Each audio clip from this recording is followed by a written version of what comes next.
असं म्हणतात की समाजाचा दर्जा हा त्या समाजातील लेखक, कवी, कलाकार आणि साहित्यिकांवरतून ठरत असतो.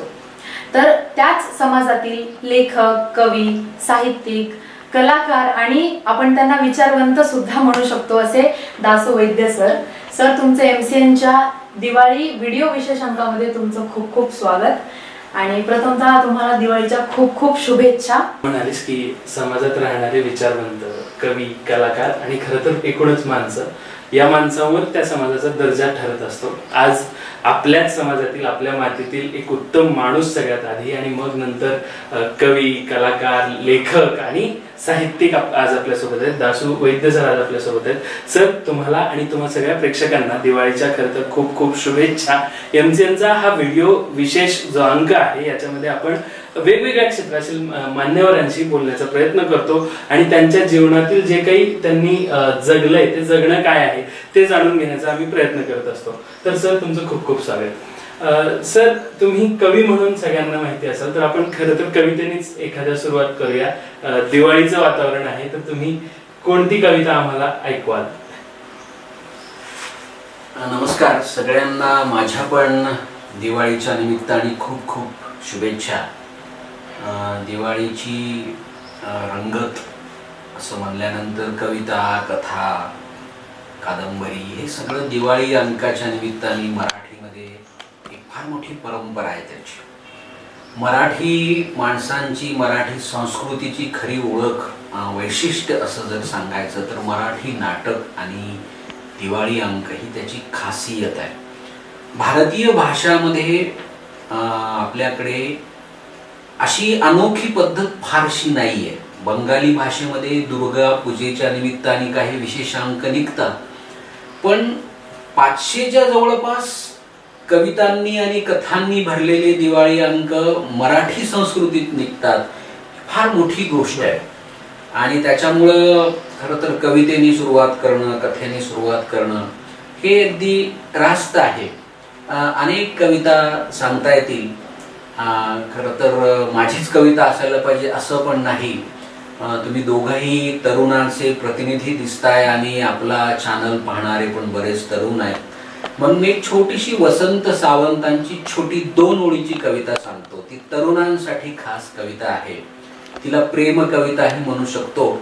आपल्याकडे प्रेम कविता म्हणले की काही विशिष्ट गोष्टीच ठरलेल्या आहेत की प्रेयसीचं वर्णन करणं वगैरे, पण त्याच्यावरती जाऊन पण प्रेम कविता असू शकते. अशी एक वसंत सावंतांची 2 ओळीची कविता आहे. ती कविता अशी आहे की एक मुलगी गुणगुणत गुणगुणत येते आहे. एक मुलगी गुणगुणत गुणगुणत येते आहे. तिला कसं सांगू तिचं माझं नातं आहे, तिचं माझं नातं आहे. अशी छोटी कविता पण एक प्रेम कविता असू शकते आणि एक प्रेमाची वेगळीच जाणीव, परिपक्व जाणीव, प्रगल्भ जाणीव मराठीमध्ये वसंत सावंतासारख्या अनेक कवींनी करून दिलेली. सर, खरं तर कवितेचं हेच सामर्थ्य आहे. एक शब्द जरी आपण कवितेत कुठे टाकला असेल तर तो शब्द बरंच काही सांगत असतो. आम्हाला तुमची ओळख एक खूप कवी म्हणून आणि साहित्यिक म्हणून आहे आणि तुमच्या कवितांचं जे कुतूहल आहे ते बऱ्याच जणांना आहे आणि आजकाल सर व्यक्त होण्याचं माध्यम तरुणांचं बदललेलं आहे. मग अशा वेळेस कविता तरुणांना कशी मदत करेल ती जर समजून घ्यायची असेल तर तरुणांनी काय केलं पाहिजे? मुळामध्ये आपण तरुणांना खूपच अभ्यासक्रम देतो. म्हणजे तरुणांनी काय केलं पाहिजे, तरुणांनी हे केलं पाहिजे. मला असं वाटतं तरुण त्या त्या काळाला अनुसरून खूप गोष्टी करत असतात. तरुण काही शांत बसलेले नसतात. फक्त काय होतं की तरुण हे जुनी चौकट मोडणारे असतात. त्यामुळे सगळीकडे हाहाकार जो उडतो की नाही की अरे तरुण काय करतायत, तरुण नवीन काहीतरी करत असतात. आता ह्याच्यामध्ये आपल्याला चर्चा होऊ शकते, वादविवाद होऊ शकतात की हे जे नवीन माध्यम तरुणाच्या म्हणा किंवा सगळ्यांच्या हातात आलेलं आहे, हे जे व्हॉट्सअप आहे, सोशल मीडिया जो आहे आपल्याकडे, तर ठीक आहे त्याच्याबद्दल चर्चा होऊ शकते, पण त्याचं ते सध्या माध्यम आहे. तुम्ही त्याच्यावरच ते असतात काय करणार, ते त्यांचं माध्यम आहे. म्हणजे आता जर एखाद्या तरुणाने ठरवलं की बाबा चला मला एक काहीतरी एक पत्र लिहायचं आहे किंवा असं ठरवलं की प्रेमपत्र लिहायचं आहे, तर ते कधी पोस्टात पडेल, कधी पोहोचेल, एवढा वेळ नाही आहे जगाला. म्हणून एका छोट्या मेसेजनी तो काहीतरी जे पाठवू शकतो आणि तरुण त्याचा उपयोग करतायत. पण वाचन ही गोष्ट या सगळ्यासाठी अत्यंत महत्वाची आहे. जरी हे सगळं सोशल मीडिया वगैरे तेव्हाच जास्त प्रभावी होऊ शकतो, तुमची एक ओळ किंवा एक शब्द तेव्हाच लोकांना आकर्षित करू शकतो जेव्हा तुमचा पाया चांगल्या वाचनाचा असू शकतो. त्यामुळे मराठीतली चांगली कविता म्हणजे मग ती ज्ञानेश्वर, नामदेव, एकनाथ, तुकाराम इथपासून सुरू होते. ती फक्त केशवसुतांपासून नाही सुरू होत. 800 वर्ष आपण ज्ञानेश्वर तुकारामांना कुठे सोडणार? ती सगळी आपली मराठी परंपरा आहे, ती आपल्याला समजून घ्यावी लागेल. मराठीतलं चांगलं साहित्य इतर भाषेतलं पण समजून घेतलं पाहिजे, पण किमान पक्षी मराठीतलं जर आपण समजून घेतलं तर आपल्या जगण्यामध्ये, आपल्या अभिव्यक्तीमध्ये, आपल्या मेसेजेसमध्ये, आपल्या पोस्टमध्ये एक प्रगल्भता येऊ शकते. आणि तसं मला वाटतं की काही प्रमाणात, जेवढ्या प्रमाणात व्हायला पाहिजे तेवढ्या प्रमाणात होत नाही. वाचनापासून सगळेच लोक जरा बऱ्यापैकी लांब गेलेले आहेत, अशी आजची परिस्थिती आहे. बर सर, आत्ताच तुम्ही अभिव्यक्तीचा उल्लेख केला. खरं तर साहित्य आणि अभिव्यक्ती आणि इतर काही व्यक्त होण्याची माध्यमं जे आहेत याच्यामध्ये काम करणाऱ्या लोकांचा एक रोष अलीकडे पाहायला मिळतोय बऱ्याच जणांना. मग तो काही कालखंडाच्या या वर्षाच्या आधी असं होतं आणि आता असं होतं. मग जेव्हा आपण आपल्याला जे पाहिजे ते लिहायचा प्रयत्न करतो, आताच्या सध्याच्या वातावरणात एखादा कवी व्यक्त होऊ शकतो का? एखादा साहित्यिक मुक्तपणे व्यक्त होऊ शकतो का? त्याला ते अभिव्यक्ती स्वातंत्र्य आहे का? म्हणजे काय होतं, सगळ्या प्रत्येक काळामध्ये, म्हणजे याच्यातलं आपण राजकारण बाजूला ठेवूया, मला असं वाटतं प्रत्येक काळात कमी अधिक परिस्थिती अशीच असते. मला नाही वाटत, मग मी सरकारकडे सरकार असं बघतो ते कुठल्या पक्षाचं आहे आणि कुठल्याही पक्षाचे लोक कितीही घोषणा देऊन आणि कितीही काय म्हणता येईल त्याला विधायक बोलून जरी सत्तेवर गेले, सरकार झाले की ते सरकार होत असतं. हा जगाचा इतिहास आहे, तो भारताचा इतिहास नाही. त्याच्यामुळे प्रत्येक काळामध्ये अशा गोष्टी असतात. पण भारताचा जर विचार केला तर जगाच्या तुलनेमध्ये आजही आपण चीन सारख्या देशाबद्दल बोलतो, चीन मध्ये पंतप्रधानाला काहीही म्हणता येत नाही. पंतप्रधानाबद्दल आपल्या संविधानाने, डॉक्टर बाबासाहेब आंबेडकरांनी जे संविधान दिलेलं आहे त्यांनी आपल्याला एवढं स्वातंत्र्य दिलंय की माझ्या मुख्यमंत्र्याबद्दल किंवा पंतप्रधानाबद्दल मी आज बोलू शकतो. हे स्वातंत्र्य आहे आपल्याला आज पण. आणि काही प्रमाणात जे आता घटना घडतात त्या आधीही घडत होते. म्हणजे मला नाही असं वाटत की आजच सगळं हे धोक्यात वगैरे आहे, असं काही नाही. सार्वकालिक आहे, याच्यानंतर नवीन सत्ता येईल, त्याच्यामध्ये असे प्रश्न निर्माण होतील. म्हणून मी सत्तेकडे सरकार असं बघतो. त्याच्यातला पक्ष मला काही महत्व, कारण सगळे पक्ष तिथे सत्तेत जायसाठी निर्माण झालेले असतात. त्यांचा मूळ हेतू सत्तेत जाणं हे असतं. म्हणजे कधी कधी तुम्हाला गंमत वाटते, तुम्ही ते या माध्यमातले आहात, की आश्चर्यकारकरित्या सत्तेत असणारे जी लोक आहेत आजचे, ते विरोधी पक्षात असताना जे बोलत होते तेच आजचे विरोधी पक्षवाले बोलतात. म्हणजे एकमेकाचे डायलॉग ते वाटून घेतात का काय असं मला वाटतं. आणि आपण जनता आपली दर प्रामाणिकपणे मतदान करून मूर्ख बनतो का काय असं पण बरेचदा वाटतं. खरं तर आता जो सत्तेचा विषय निघाला आणि मग मला ते ढसाळ आठवतात की लोकप्रतिनिधीबद्दल जेव्हा ते लिहितात आणि ती कवीची आगतिकता ते व्यक्त करतात. मग जर परिस्थिती असेल, विपरीत परिस्थिती असेल समजा, मग ती सरकारकडून नसेल किंवा आपल्या कुटुंबात असू शकते, आपल्या वैयक्तिक आयुष्यात ती विपरीत परिस्थिती असू शकते. अशा वेळेस आपण व्यक्त व्हायचंय आणि कवितेतून व्यक्त व्हायचंय, तर आपण स्वतःला कसं वाचवलं पाहिजे? आपलं सृजन कुठेही डिस्टर्ब होता कामा नये, त्याच्यामध्ये कुठला जरी रोष आला तरी तो व्यक्त कसा व्हायचा, तर ते एक मार्ग आहे का तो कविताचा? हा फार महत्वाचा आणि फार कळीचा प्रश्न आहे की कवीनी कसं व्यक्त व्हायचं या अवघड परिस्थितीत. मुळामध्ये कविता लिहिणं हीच मला अत्यंत अवघड गोष्ट वाटते. चांगली कविता लिहिणं, कविता लिहिणं आडव्याच्या ऐवजी उभ्या रेषा लिहिणं याला कविता म्हणत नाही. एक चांगली कविता लिहिणं, शायरी लिहिणं ही अत्यंत अवघड गोष्ट आहे. कविता लिहिण्याकरता तुम्हाला तुमच्या मनाची अवस्था द्रवरूप ठेवावी लागते. आता थोडंसं हे अवघड मी सोपं करून सांगतो की द्रवरूप अवस्था म्हणजे काय, तर तुम्हाला समजा ठाण्यावरून मुंबईला, ठाण्यावरनं तुम्हाला CST ला जायचं, शिवछत्रपती टर्मिनस, आणि लोकल मधून जायचं, आणि तुमच्या हातामध्ये एक पाण्याने भरलेला ग्लास दिलाय आणि तुम्ही लोकल मध्ये चढला. हो. पाणी न सांडू देता उघडा ग्लास भरलेला पाण्याने झाकण नसलेला तो तुम्हाला CST पर्यंत घेऊन घेऊन जायचा. जायचंय.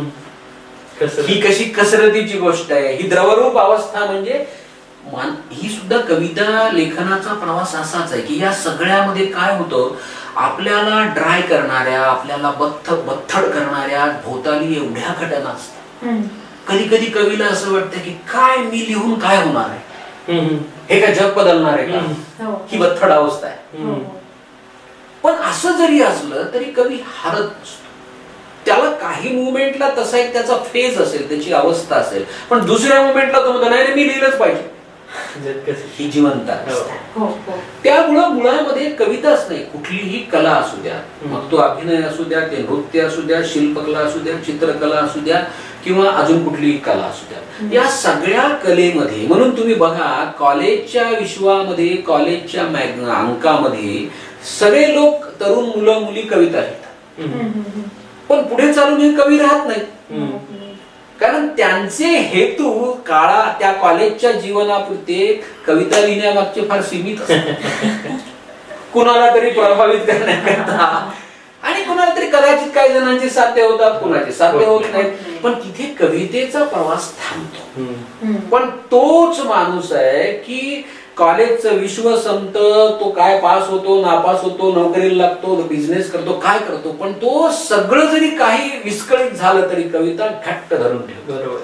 तो कवी म्हणून पुढे चालत राहतो. शेवटी हे बघा, लक्षात ठेवा, तो कसा कवी आहे, किती महत्वाचा कवी आहे, हे कुठलाही समीक्षक ठरवत नसतो, हे काळ ठरवित असतो. 400 वर्ष झाले तरी तुकारामाचं नाव घेतल्याशिवाय मला पुढे जाता येत नाही.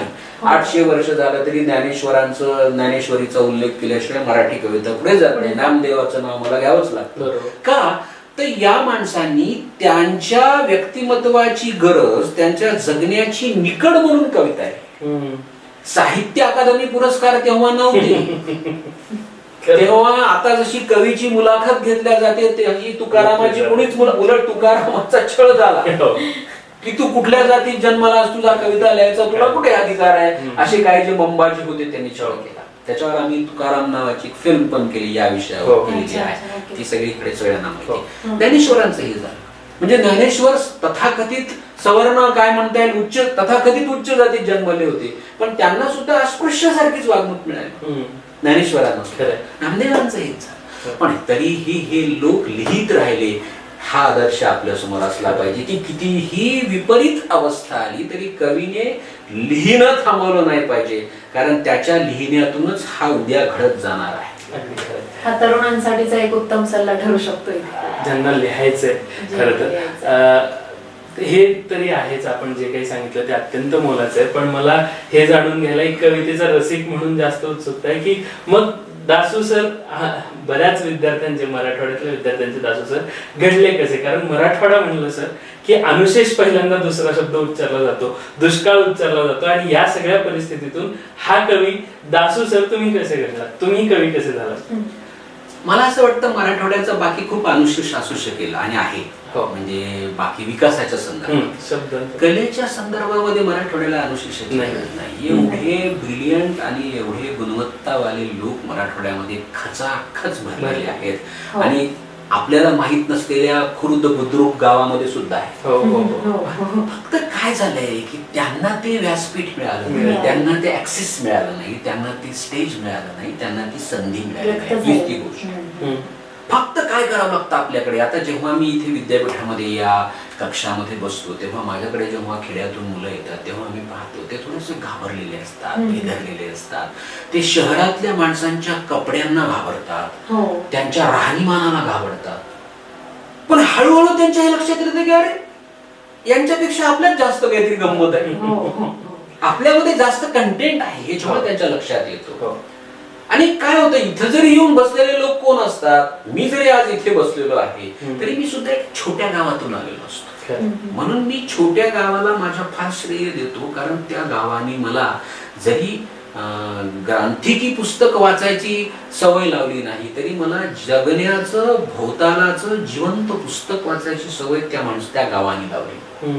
म्हणजे मी कधीच तेव्हा कादंबऱ्यातले किरदार म्हणजे कॅरेक्टर्स नाही माहित नव्हते मला जिवंत कॅरेक्टर्स माहित होते ना, हो हो की भोवताली चव्हाट्यावर बसून एकमेकाच्या कुचाळका करणारे माणसं, म्हणजे इथे बसून दिल्लीतल्या गोष्टी करणारे माणसं, म्हणजे जे मी इतक्या प्रकारची माणसं, जिवंत माणसं पाहिले. मी नदी पाहिली, मी डोंगर पाहिला, मी मळे पाहिले, मी तळे पाहिले, मी अनेक प्रकारच्या विहिरीत पोहून पाहिलं, किंवा मी आमराईत घुसून आंबे कसे चोरायचे, कैऱ्या कशा पाडायच्या, पेरूच्या बागेत कसं घुसायचं, त्या रखवालदाराचा मार कसा खायचा, ह्या सगळ्या तालमी माझ्या झालेल्या आहेत. आणि माझ्यासारख्याला मोठी अडचण होती, माझ्यावरील शिक्षक होते, त्यामुळं तो पेरू चोरणाऱ्या माणसा, पेरू मी चोरला तर त्या माणसाने, मी सगळ्यांबरोबर मित्राबरोबर मी पण जात होतो, पण ते मला धरल्यानंतर पहिल्यांदा म्हणत होता की मी पेरू चोरलाय, बाकी काय नाही, तुला शोभतं का, गुरुजीचा पोरगा असून तू अशा प्रकारे. म्हणजे मला ते फारच वाईट वाटायचे की अरे सगळ्यांनी चोरलाय, सगळ्या बरोबर मला शिक्षा द्या, गुरुजीचा पोरगा म्हणून जास्त काय मला दोषी ठरवता तुम्ही. तर हा पण तो भाग. त्याचं कारण जुन्या काळात गुरुजी नावाची जी एक संस्था होती खेड्यामधली, खेड्यामध्ये तिच्याबद्दल एक नितांत आदर होता, आणि गुरुजी पण तसे होते, असा तो सगळा भाग होता. तर त्यामुळे त्या गावाने मला घडवताना तिथे मी पहिल्यांदा काहीतरी करायला शिकलो. मी ग्रामीण नाटक बघायला शिकलो, ग्रामीण नाटकात काही काम करत होतो त्यांच्यासोबत, मी भजन म्हणायला शिकलो, मी आरत्या म्हणायला शिकलो. म्हणजे खरं काय हे मला वाटते महत्वाचं कलावंताच्या दृष्टीने. मी कुस्त्या खेळल्या, म्हणजे कोणाला खोटं वाटेल मी आता कुस्त्या खेळल्या म्हणलं, मी कुस्त्या खेळत. त्याचं कारण त्या गावाची ती रीत होती. आणि ती लहान मुलांच्या आमच्या कुस्त्या अशा होत्या की कोणी पडलं, कोणी जिंकलं तरी त्याला एक संत्री बक्षीस मिळायची, बस झालं, चला बाजूला वाचतो मी असं. पण त्याच्यात रेड्याच्या टकरी बघणं, किंवा तिथे जे काही वेगवेगळ्या प्रकारचे की रोज आमच्या घरात घड्याळ नव्हतं, अलारामचं घड्याळ वगैरे असं अलाराम लावायचा, उठायचा, असं काय पद्धत नव्हतं. हे छोटा आपला वाडा, त्याच्यात सगळे आपले बहीण भावंड एका गोदड्यावर झोपलेले, घोंगडीवर झोपलेले, सुंदर ते असं सहजीवन जे असतं ना जगण्यातलं. किंवा सकाळी मी हमखास, मला माहिती मी जागा कसा होतो, तर आमच्या दरवाजावर एक गोंधळी येत होता, आणि तो गोंधळी संबळ वाजवायचा आणि अप्रतिम गाणं म्हणायचं, आणि मी अंथरणामध्ये असं चुळबुळ करून जागा व्हायचो. माझा अलाराम किती, जगात कुठल्या माणसाला असा अलाराम असेल की गोंधळ्याचं गाणं वाजतं आणि मग तो माणूस उठतो. किंवा मसत जोगी यायचा, किंवा तो वेगळ्या वेगळ्या प्रकारच्या अजून त्या बायका असायच्या गाणं म्हणणाऱ्या, किंवा आता नवरात्रामध्ये बायका होत्या की कोण कोण सांड सुरवे दोन दिवट्या बोलिव्या बघताना पाची कणसं घेऊन, मला सगळं तसं वाटत. आणि मला असं वाटतं ते माझं काहीतरी संचित आहे, माझा ठेवा आहे, आणि ते सगळं कारणीभूत ठरल्यामुळं माझ्यामध्ये अभिव्यक्ती, लहानपणी चित्र खूप काढत होतो, पण तेव्हा मला काही रंगब्रश नव्हते. वडील माझे शिक्षक असल्यामुळे त्यांच्या खिशामध्ये जे खडू भेटायचे, खडू मिळायचे, त्याच्याने मी आपली चित्र काढायचो, सारवलेल्या उसळीवर, भिंतीवर.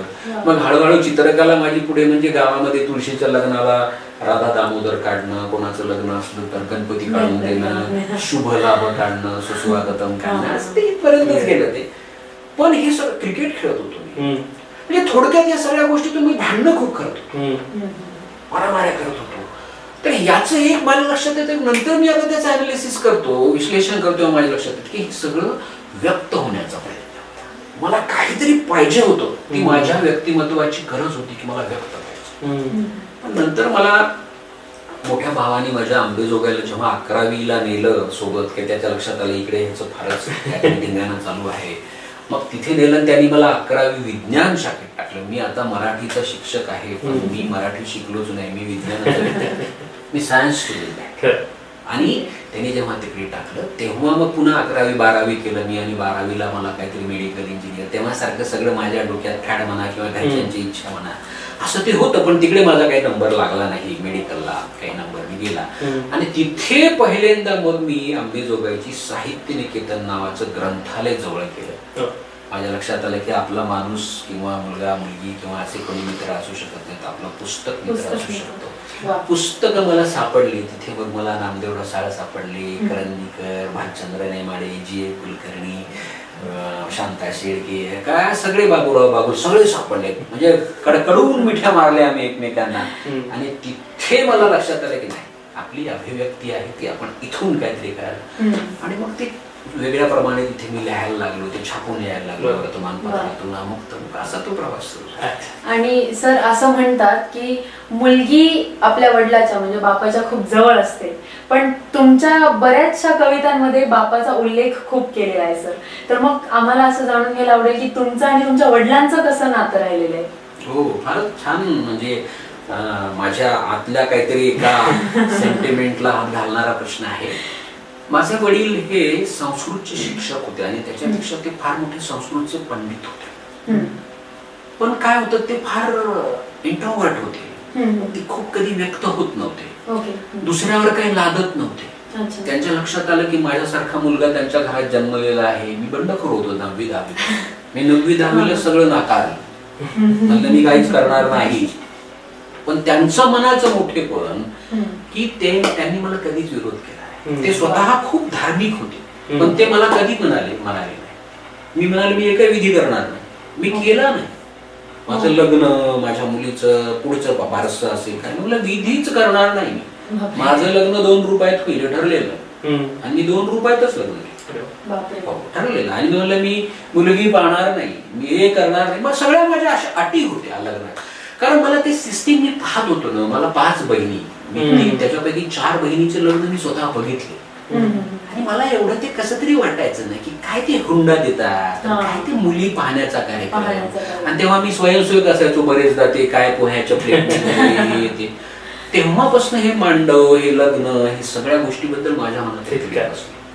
पण वडील जे काही ज्या पद्धतीने सगळ्या माझ्या गोष्टीच्या सोबत असायचे, कधी त्यांनी बोलून दाखवलं नाही.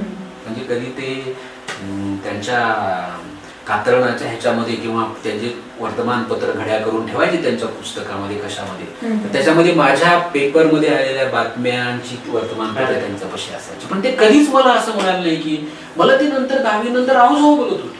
हे कल्चर होतं आमच्याकडे, वडील आहोजाव बोलत होते. आणि तो एक रिस्पेक्ट देण्याचा प्रकारच होता. 10वी नंतर मुलगा एक आपल्या बरोबरीचा होतो, असं काही असेल.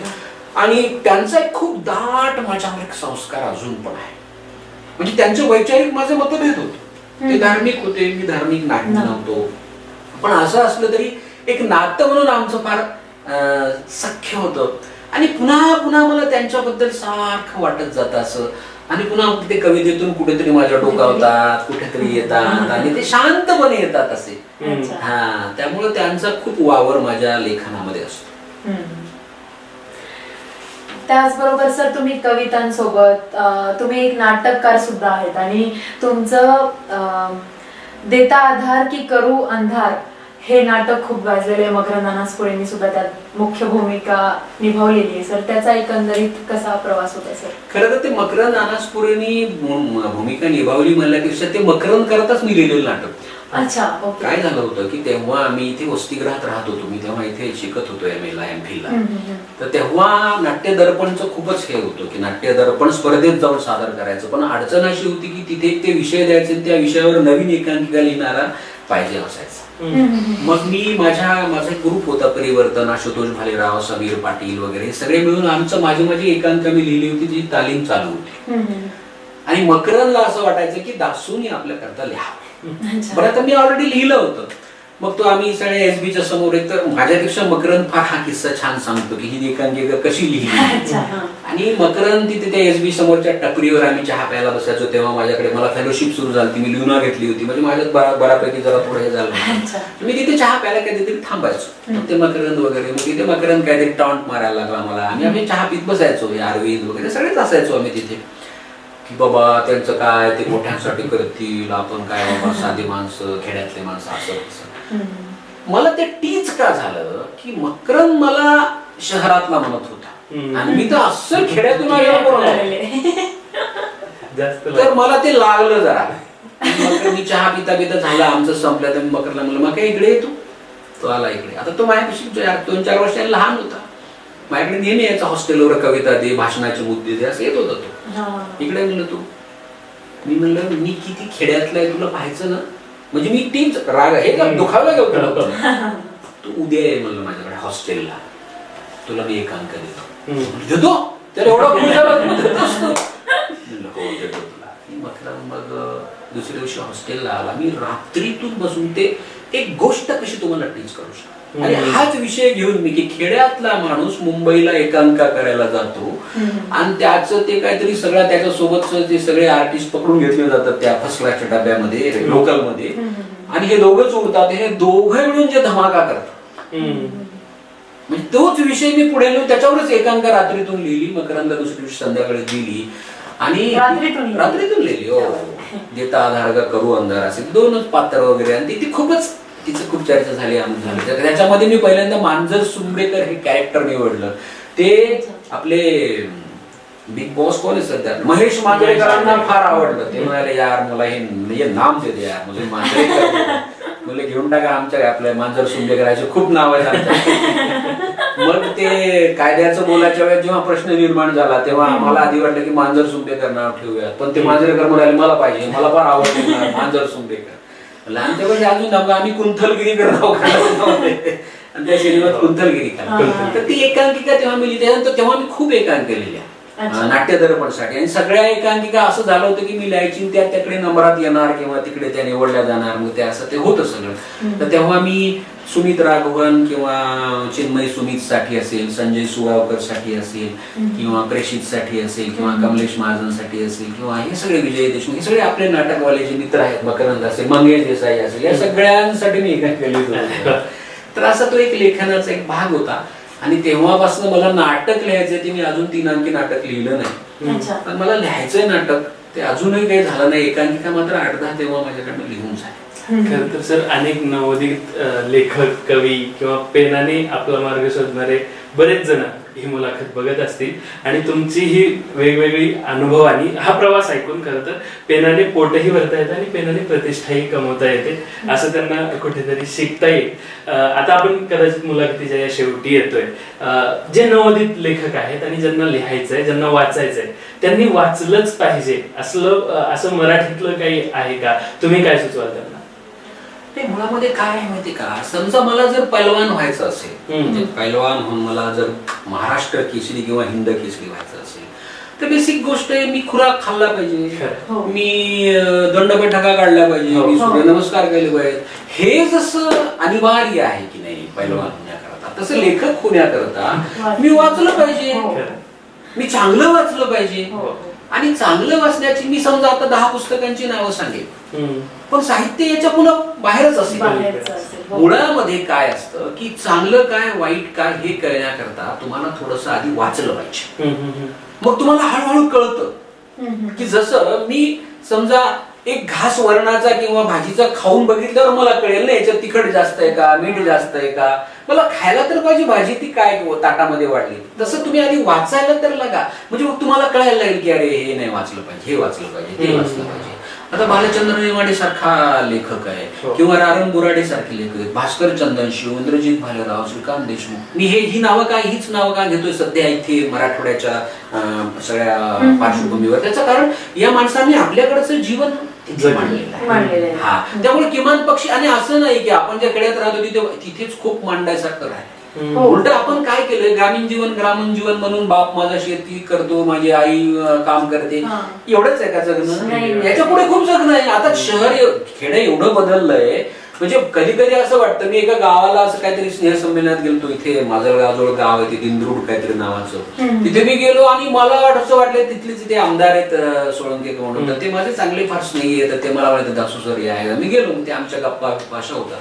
तर तिकडे गेलो तर मला वाटलं त्यांच्या गॅदरिंग मध्ये आता काहीतरी ते खेड्यातल्या पद्धतीने अमुक तमुक जुने मला ते भुलाबाईची गाणी असे काहीतरी बघायला मिळते. तिथे मी गेलो तर त्या मुली काय सुंदर सुंदर नटलेल्या आधुनिक मुली सगळ्या, आणि त्या सगळ्या ज्या काही गाणे म्हणतायत त्या सगळ्या कोणचा MTV UTV काय असेल, म्हणजे खेड बदलून गेलं. आपल्या डोक्यात काहीतरी ते असं वाटतं ना की ते काहीतरी दोन असं नाही. खेड्याचं सगळं चित्र बदललंय, माणसं बदलले. त्यामुळे नव्या लिहिताना या सगळ्या गोष्टीचा आपल्याला नव्या लेखकांनी विचार केला पाहिजे. आपल्या खेड्यामध्ये खूप कादंबऱ्या लपून बसलेल्या आहेत, कथा आहेत, कविता आहेत, भोवतालामध्ये सगळं आहे. तर ते शोधलं पाहिजे. आणि जोपर्यंत आपण आपल्या मातीचं, आपल्या वासाचं, आपल्या गंधाचं लिहिणार नाही तोपर्यंत त्याला जगात किंमत नाही. मी विलियम शेक्सपियर सारखं, शेक्सपियर हा अत्यंत ग्रेट माणूस आहे मान्य, पण शेक्सपियर सारखं मी लिहून मी ग्रेट हो, ज्याची त्याची मला माझ्यासारखं लिहावं लागेल. कारण माझे अनुभव हे असतील ना. खरं. आणि कुणासारखं तरी लिहून काहीच होत. हम्म. जसं ते सुदेश भोसले काहीतरी नावाचे गायक आहेत, ते किशोर कुमार सारखं गातात कॉपी.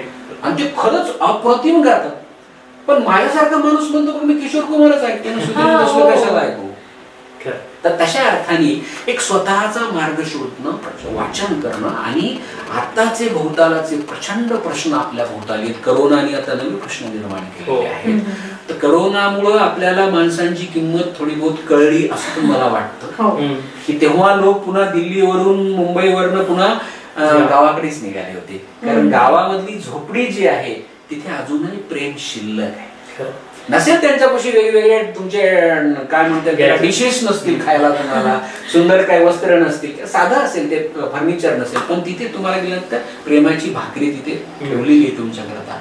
हा एक मोठा संदेश लेखकांनी पुढे नेला पाहिजे. जसं तुम्ही म्हणले की मकरंद अनासपुरे जेव्हा बोलले की हा शहरी भागातला, म्हणजे शहरी म्हणून तुम्हाला संबोधलं होतं त्यांनी आणि तुम्हाला ते लागलं मनाला कुठेतरी की अरे मी तर पूर्णतः ग्रामीण भागातला आहे आणि हा मला शहरी म्हणतोय. तर तुमचं पण बरंचसं साहित्य, कविता तुम्ही ज्यामध्ये व्यक्त झालेत, तुम्ही आत्ताच जसं सांगितलं की मी जे अनुभवलंय किंवा आपण जे अनुभवतो ते आपण जास्त चांगल्या प्रकारे व्यक्त होतो आणि त्याची प्रत्येकाची एक युनिक स्टाईल असते लिहिण्याची. तर तसंच तुमचं पण साहित्य आणि कविता बरेचशे ग्रामीण भागावरती सुद्धा तुम्ही संबोधन लिहिलेलं आहे, ग्रामीण भागाबद्दलही लिहिलेलं आहे. तर त्यातून दिसतंच की तुमचं ग्रामीण भागाबद्दलची, तुम्ही तिथे राहतही नाहीयेत, तुम्ही तुमच्या ज्या गावात तुम्ही जन्मले तरी सुद्धा तुमची ती एक तार असते जुडलेली, ती अजूनही जशाला तशी आहे.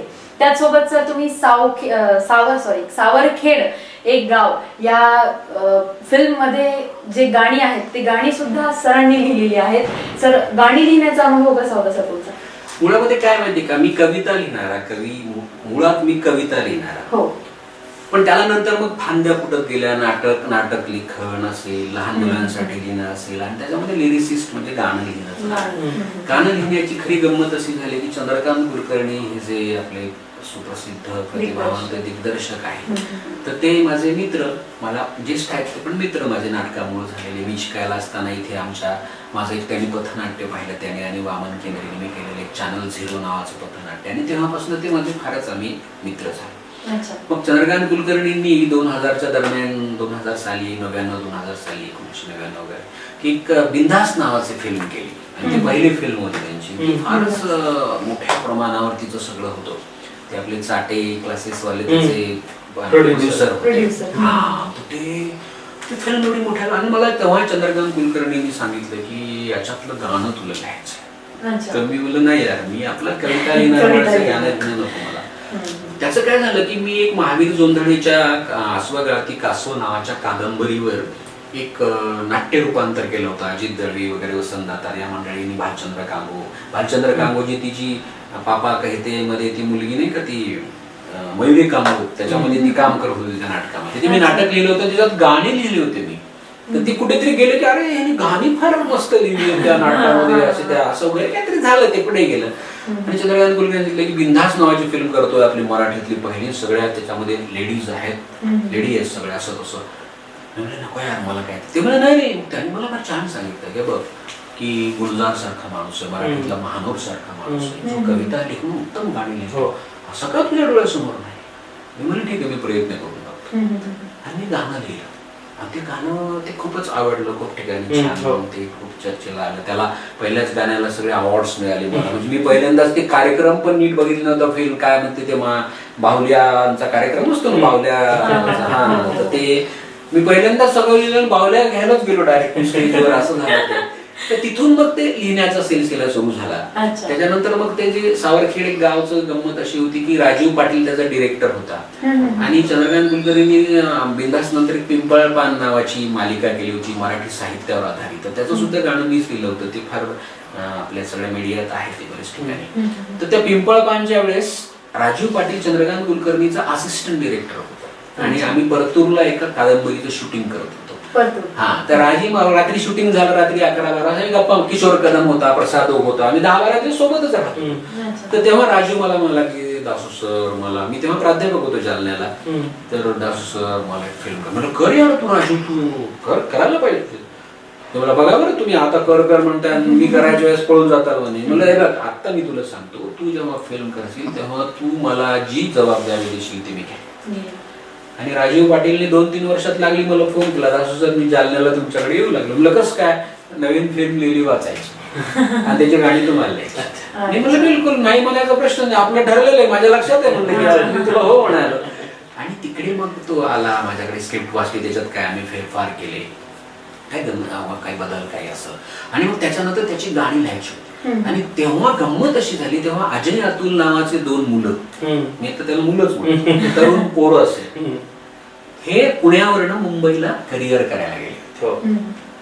आणि माझी त्याच्या आधी बिंदास नावाची एक फिल्म झाली होती, माझी दुसरी फिल्म होती. मला वाटतं भेट पण झाली होती, भेटही झाली, तिसरी फिल्म होती माझी. आणि अजय अतुलची मात्र पहिली फिल्म. हा, मी राजीवकडे गेलो, राजीव आम्ही मिळून सगळेजण मुंबईला गेलो. मालाडला एक 13व्या मजल्यावर त्यांनी फ्लॅट घेतला होता. त्या फ्लॅट मध्ये आम्ही 3-4 दिवस अजय अतुल, राजीव पाटील, मी असे 4-5 जण आम्ही मुक्कामाला होतो. आणि मग तिथे बसून आम्ही ही गाणी केली. ती वाऱ्यावरती गंध पसरला, काय नाते गाजलेले सगळे लागतं गाणं, तर ते गाणं असेल काय अजून त्याच्यातले गाणी जी केली आम्ही.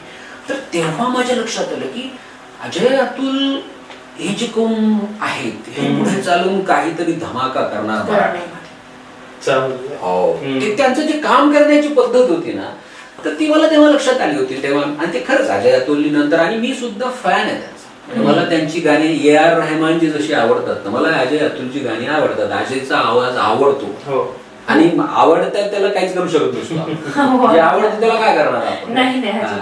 आणि मी खरं तर मी कवितेतला माणूस, काय क्लासिकल अमुक तमुक असं, पण मला ना गुलजारांचं बिडी जलायले गाणं सुद्धा आवडतं. आणि मला हेवा वाटतो गुलजारांचा, की जो माणूस त्या आपलं ते मेरा कुछ सामान तुम्हारे पास असं लिहिणारा माणूस बिडी जलायले सारखं गाणं लिहिता आलं पाहिजे. काय गाणं लिहिलंय त्या माणसाने. किंवा त्या ह्याच्यातलं कोणतं ते कोणता मामा तो भेजा दर्द करता है, कोणता मामा ती ह्याच्यातलं कंपनी का कुठल्या तरी त्या सिनेमातलं, विधुविनोद चोप्राच्या सिनेमातलं गाणं, ते सगळं ह्याच्यातलं वॉर मधलं गाणं होतं ते सुद्धा गाणं त्यांनी लिहिलं ना. अरे बाप, त्या माणसामध्ये ताकद आहे. आणि काय होतं, आपण लिहितो, मी कविता लिहितो आणि मी हे पाळलेलं आहे की गाणं माझं वेगळं, कविता माझी वेगळी. तर कविता मी माझ्या पद्धतीने मुक्त छंदातल्या कविता लिहितो. त्याचं एक मला माहिती आहे की वेगळा त्याचा वाचक. पण मला असं वाटतं की गाणं हे जे पोहोचतं ना माणसापर्यंत, हजारो लाखो माणसापर्यंत पोहोचतं. म्हणजे कधीतरी आपण कुठेतरी घरी जातो, कोणाच्या मित्र म्हणतो की ती त्या मुलीला घेऊन येतो की माझी मुलगी आहे 3 वर्षाची, ही फार छान गाणं म्हणते. मी म्हणतो तिला मन बेटा गाणं. ती जेव्हा आपलं गाणं म्हणून दाखवते त्यांनाही माहिती नाही माझं. एक दिवस अचानक पोटामध्ये बी गेलं, पाहता पाहता माझं बहारदार झालं. हे गाणं त्या ह्याच्यावर आहे, बरंच नाही कार्टूनच्या मध्ये, जिंगल टून्स मध्ये. तर ती मुलगी छान म्हणायला लागली. पण माझी पंचायत अशी झाली की काय मला वाटतं माझंच गाणं म्हणते ती, आणि त्यांना माहिती नाही ते तिथून घेतलेलं गाणं त्यांना छान आवडलं. मग ते हळूहळू विषय निघत त्यांना कळालं की त्याच्यापेक्षा मला जो आनंद आहे की आपल्या मित्राची मुलगी छोटी 4-5 वर्षाची, तिच्यापर्यंत आपले शब्द जाणार. त्याच्यापेक्षा अजून कुठला पुरस्कार मिळायला पाहिजे. चालेल सर, या मुलाखतीचा जी सुरुवात होती ती आपण एका छान कवितेने केली होती. 2च ओळींची ती कविता होती. पण आता मला असं वाटतं की या शेवटी सुद्धा या मुलाखतीच्या आम्हाला तुमची एक कविता ऐकायची. मी हा अट्टास करतो कारण मी स्वतः पण मला आवडतात कविता ऐकायला. तू अत्यंत नम्रपणे मला आवडतात असं म्हणाला. कविता लिहितो त्याच्यामुळे चांगली गोष्ट आहे. मला असे काही यंग्स जे आहे की ज्यांना काहीतरी करायचं आहे, या जगात काहीतरी हालचाल घडवायची, असे 2 माझ्या शेजारी बसलेले लोक आहेत आणि त्यांच्यामध्ये मी बोलतो आहे. त्याच्यामुळे मला पण त्याचा एक नक्कीच आनंद आहे. एक छोटी कविता सांगतो मी, माझीच आहे ती, जरा थोडीशी वेगळ्या वळणाची कविता आहे. आईल राहू पैल जाऊ, आईल राहू पैल जाऊ, पात्र सारे कोरडे. आईल राहू पैल जाऊ, पात्र सारे कोरडे. झाड लावू झाड राखू, झाड लावू झाड राखू, सावलीला कातडे, झाड लावू झाड राखू सावलीला कातडे, आणि शेवटी शब्द देऊ शब्द घेऊ, जे आपण आता करतोय बऱ्याच वेळा. शब्द घेऊ शब्द देऊ, शब्द देऊ शब्द घेऊ, अर्थ कोठे सापडे, अर्थ कोठे सापडे. आपली सगळ्यांची वनवन अर्थ शोधण्यासाठी झालेली असते. तो कवितेतला असू द्या का जगण्यातला असू द्या. मला असं वाटतं की या निमित्ताने, या दिवाळीच्या निमित्ताने प्रकाशाचा जरी अर्थ आपल्याला कळाला तरी खूप चांगली गोष्ट. खरंच धन्यवाद.